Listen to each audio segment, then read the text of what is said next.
Special thank you to my YouTube members and patrons for supporting my channel and supporting my content. How's it going, everybody, and welcome back to another subreddit video. Today we are once again returning to r/fakedisordercringe. Fun. Before we begin, I wanted to talk about a little something about this subreddit. There have been some people noticing, and I've been looking at the comments of the subreddit before I made the video, and I've been more careful with the content I picked because there's been much less validation of what's been posted in the subreddit, and I've been caught out by this in the past.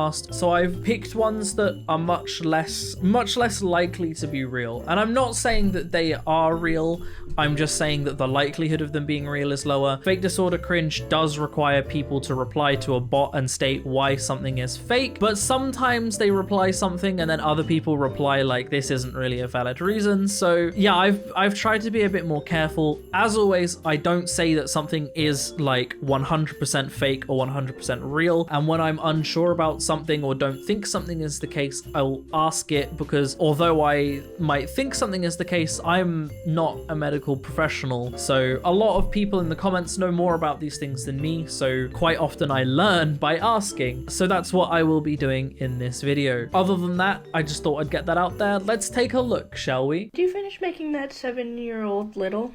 Yes, I finished making the 7 and 1-year-old littles. 7-year-old little.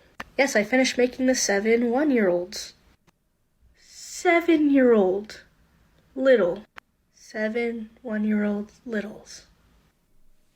Okay, so this implies that you can just ask your brain to make alters. I don't think that's the case. I've never heard of that being the case. Let me know down below if this is a thing and I've just somehow missed it in the months that I've been making this content. I don't think you can just ask your brain to make more alters. And also, if you can just ask your brain to make alters, why would your own brain misunderstand what it is you want and just make something else? Like, I know that our brain isn't always the most reliable thing for doing things we want it to do, but if you have the ability to ask it to do something and it will do it, would it misunderstand that horribly? I don't know.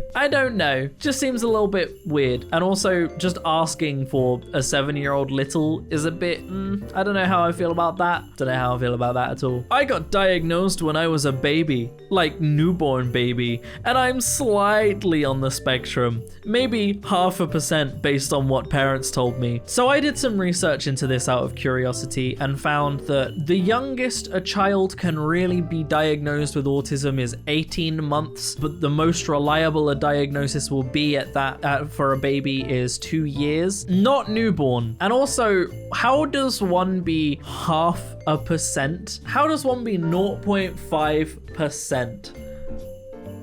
I gotta know. Because that's like nothing. On a scale of 1 to 10, they're not even 1. And they were diagnosed as a newborn, apparently. That's interesting. What do you guys think? What do you guys think at home? Getting to know myself as a person with forced amnesia. Part 1. Scrambled eggs is the only meal I remember how to make. Can't remember which way to cut an onion. Fell in love with Johnny Depp all over again. Apparently I was growing something. I really like plants, it seems. Not sure who these ladies are. Found out we have 2 lovely cats. I hope my memories come back one day so I can remember my family. Okay, I have a few things for this. The first up is forced amnesia. I tried to research this and found nothing. Now that isn't to say that it doesn't exist, just that I could find 0 resources stating anything to do with forced amnesia. If anyone has any information on it, let me know in the comments. I do read all of the comments on these videos, so let me know if you see anything on forced amnesia. I would be interested to read. I also have a couple of things to pick out about said amnesia that might imply that maybe they're making it up. I mean, I say maybe because, again, I don't know for sure. So we'll go through a couple of these points. My first point is that scrambled eggs is the only meal they can remember to make, and they don't even know which way to cut an onion, yet they know how to record, edit, and upload a TikTok video, which is a really specific memory to maintain. That's interesting. They fell in love with Johnny Depp all over again. How did they remember that they were in love with Johnny Depp in the first place? How did they know this was Johnny Depp at all? That poster doesn't say Johnny Depp on it. So how did they know who he was, but they didn't know who the other posters were of? And then how did they know that they used to be in love with Johnny Depp? That's basically all I have to point out on this video, I think. Actually, something I did just think of, but this is something I'm literally throwing out there as a question because I have no clue. So let me know at home. Are you allowed to keep pets if you have amnesia? Because is that not a concern for the welfare of the animals if you don't know how to look after pets because you have amnesia? I don't know the answer to that. Let me know what you guys think. I only just thought of that. Let's move on. So, my sister may have formed an altar from your friend, the dark-haired guy. They don't even know his name. He formed today and was wondering if your friend was okay with him using the pig as his altar profile because he's effective. I hope this isn't weird. Huh? We can't message him because his permissions. Can you talk to him for us? That's weird and uncomfy. No, don't use his pictures. Did he say no? This person has an altar of you and wants to know if they can use your pictures for their altar. Frick no. He can't help he formed from him. Don't like that. Don't like that. Aren't altars meant to be formed based on some kind of attachment, like something you find comfort in, or someone you know, or something that you know a lot about? You know, there's things like that. I'm not saying it can't happen. Would someone form an altar on someone that they've never really talked to before and don't even know the actual name of? They have no attachments to? That feels pretty unlikely to me, but I don't know enough about it to say, so let me know. Either way, it just comes off a bit weird to me. Just comes off a bit, I don't like it. Well, you see, we're a gang of ghosts and we only have one body to inhabit, so we gotta share. Like, you can't see him? Anu, over there? Do you wanna jump in? Look. This is ridiculous. Now we're back now. Yeah, you can see the other guy? That guy's a gorilla. We won't let him in because he'll go run around, find some trees and shit. But this one over here, he's a young artist. His name's Panther. Do you want to hop in? Hello. Bye-bye. There you go. So this guy's come up a lot in this subreddit. Like a lot. Where do I begin? Okay, I'm not gonna say things are 100% not how something works. Mental illness is interesting and can vary. But I looked up, can people with DID specifically see their altars? Like physically see them there? And the first result was that they don't have delusions or hallucinations of seeing their altars. Also, switching like that, very unlikely that someone can just blink, I'm someone else. Blink, they've hopped in now. And have you also noticed that when people make these TikToks, they always give them really cool names? It's never just like, oh, this person was just called Steve, or this person was just called Mark, you know, like normal names. It's always like, oh, this guy's called Pantheon. Sure, okay. Literally never developing a fear of death or dying. Autism. Ah, yes, that really common trait that every autistic person knows. That is not being scared of death. Never heard that one before. Shall we Google this one? Do people with autism not fear death? The first result, autistic people experience an intense fear of dying. I don't know. I'm not gonna say it's not a thing, but I don't think that's just like, oh, I'm not scared of death, therefore I'm autistic. That doesn't line up for me. I might be wrong. Let me know if I'm wrong. Let me know what your fear of death is like if you have autism. I would be curious to know. Yeah.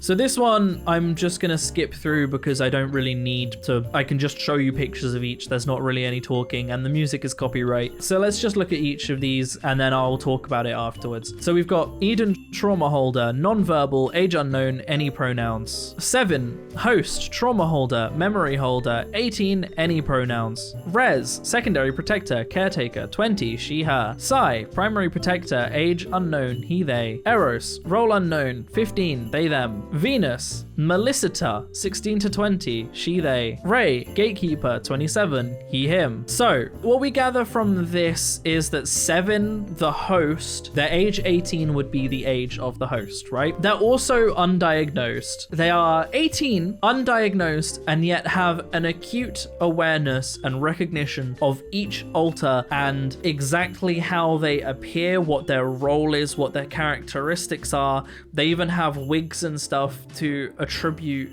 how they look. At age 18 and undiagnosed, that is extremely unlikely. I'm not saying impossible, but from what I know, that is very, very unlikely, right? Because the whole thing with DID, the characteristics, the way it manifests is that for most of your teen years, your adolescence, even into adulthood, most people DID don't even know they have it, much less have a direct communication with all of the alters who also wouldn't know they have it. Without therapy and without a diagnosis, that's very, very unlikely, especially at such a young age. I'm not saying that that invalidates it or makes it not true. It's just a thing that I would like to point out and think that it just makes it very unlikely, okay? Let me know what you guys think. I might be wrong about this. Tell me if I'm wrong. I am fully okay to be corrected on these things. Again, like I say, I read all the comments. That's just how I see it. People trying to fake claim us. The altar with the degrading kink. That's gross. That's not. So someone is literally turning DID into their kink. That's what this is. They're turning a mental illness, a disorder, into their kink. That's gross. I don't like that. That seems predatory. I really don't know how to feel about that. That's awful. I don't like that. I don't like that one bit. So this one is interesting, and I'm mostly playing this one so that you guys can watch their switches, because they're using switches as a way of proving that they are a real system. You'll see what I mean. So I will skip to the switching so you guys can see what I mean. Our system isn't perfect. We're undiagnosed. We are a very fictive-heavy system. That's what always comes up. And we have quick switches. And fictives. And quick switches. Switches? What are those? Allow me to illuminate. Switch 1. The usual. Stare off. Suddenly I'm someone else. Comes up a lot. They do it again. Get it now, dick bags? Now here is the longer switch if you would like to see us do a longer switch, since you're so convinced that we're fucking faking. So apparently they can just choose how long their switches are, because that makes sense. Of course, that makes sense. They can just choose to make a switch take longer. That seems reasonable. So now you know what quick switches are. They exist! Yes, they do! So my question is, why would any system choose to have longer switches when you can just quick switch? If you can just choose whether you want a quick switch or long switch, it just... that doesn't line up. That doesn't make sense, okay? I'm saying it. I personally do not believe that this person really has DID. They get very defensive about it, and then in trying to prove that they have it, they just further disprove it based on this video. Let me know what you guys think, because personally, I think that all they're doing is further disproving that they even have it. 13 years old. I heart anime. Waifu and best boy lover. Kawaii desune. Yaoi fix. DID endogenic system. Please respect. I'm learning Japanese. Oh, nani baka boku ga sexy da ni hao. Wow. So they are 13 and they are a endogenic system. Now I've looked into endogenic systems as they've come up regularly in Fake Disorder Cringe, and there is no scientific writing or studies or anything that has been done to validate the existence of endogenic systems. For those of you that don't know, DID is a disorder that develops due to immense trauma and stress as a coping mechanism by the brain and a way of protecting the host, the body. Endogenic systems are people claiming that they have developed DID without any trauma or stress, that they just are like that. And nothing I've found anywhere besides these people claiming to have it suggests that it is real or exists. It is only there by people that claim to have DID but don't claim to have any trauma. I haven't been able to find anything validating its existence. So when I see any TikToker, Instagrammer, whatever, claiming to have an endogenic system, that's already a red flag in my mind. But I'm certain this minor is faking. So what if they are? They are still literally a high school kid. This seems like a really, really weak attempt at saying, hey, I might be faking, but you can't be angry about it. It's a terrible defense. But also, I completely disagree. And this comes up a lot. I've had comments about this, messages about this, and also people saying that people fake claiming are doing more harm than people faking and all of that kind of thing. And I very, very much disagree. And I'm going to talk about why now. To start with, I want to talk about the fact that I have known someone with DID in the past. I met them 5 years ago, I think. I'm not in contact with them anymore, but I used to talk to them. They were in a Discord server I was in. And I never once had any reason to believe they were faking. I don't know if they were faking or not, but I just assumed that they weren't. If I met that person today, I would not know what to think. I wouldn't know if they were legitimate or if they were faking it because they thought it made them quirky and different. And that is solely because of all of the people that do fake it. If it wasn't for the fact that hundreds of thousands of people on TikTok are now faking disorders to be quirky, I would have no reason to ever believe that someone with a disorder was faking. Fake claimers are not making that happen. I do not instantly wonder if someone is telling the truth or not, regardless, because of fake claimers. I think that because of the hundreds of thousands of people that are faking, those people are infinitely harming these communities full of people with legitimate disorders because of faking it, because they make other people wonder if people legitimately have it because of fakers. That's not fake claimers causing that. Fake claimers are calling the fakers out because the fakers are endlessly harming the people that have it by making others wonder if they really have it. And furthermore, I have had plenty of comments of people saying that they are worried about getting help, worried about telling people they have these disorders, worried if they even have these disorders because of all of these people faking it. I get comments every single day from people that saying, I don't want my doctor to think I'm faking because of all these fakers. I don't know if I really have it because of all these fakers. I'm scared of telling my friends I have something because of all these fakers. Fakers are harming these people. They are stopping them from getting help, making it harder for them to get help, making them scared of getting help. That is what people faking having these disorders are doing to these people. And I will be endlessly mad about that fact. As someone with mental health issues, I will be forever mad about that fact. And the final post. Hello, my neurodivergent friends.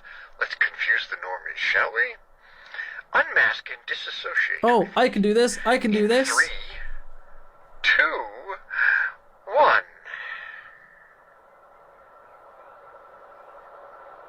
Yeah, you know what every single human being on the world can do? They can rest their face. Every single one. This isn't proof of dissociating. This isn't a party trick. You aren't proving anything. You don't just dissociate on command. From what I'm aware, correct me if I'm wrong, just dissociating on command, I've not seen any evidence of that being a thing. And anyone can pretend to have that. Anyone can pretend to do that. I just did. I'll do it again, right? Watch this. 3, 2, 1.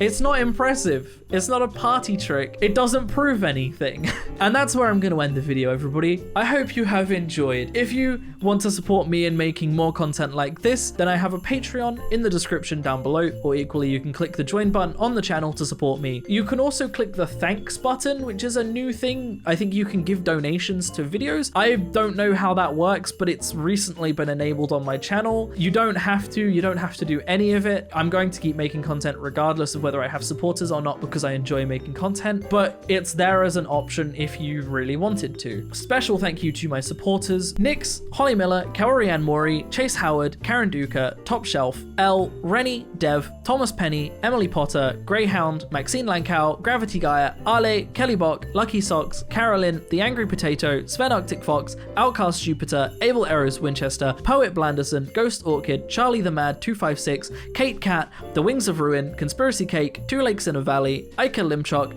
An Agent, Galaxy, Ronnie, and Tam for supporting the channel and supporting my content. Thank you so much, guys. Other than that, thank you so much for watching, everybody. I hope you have enjoyed, and I will see you in the next video. Peace out.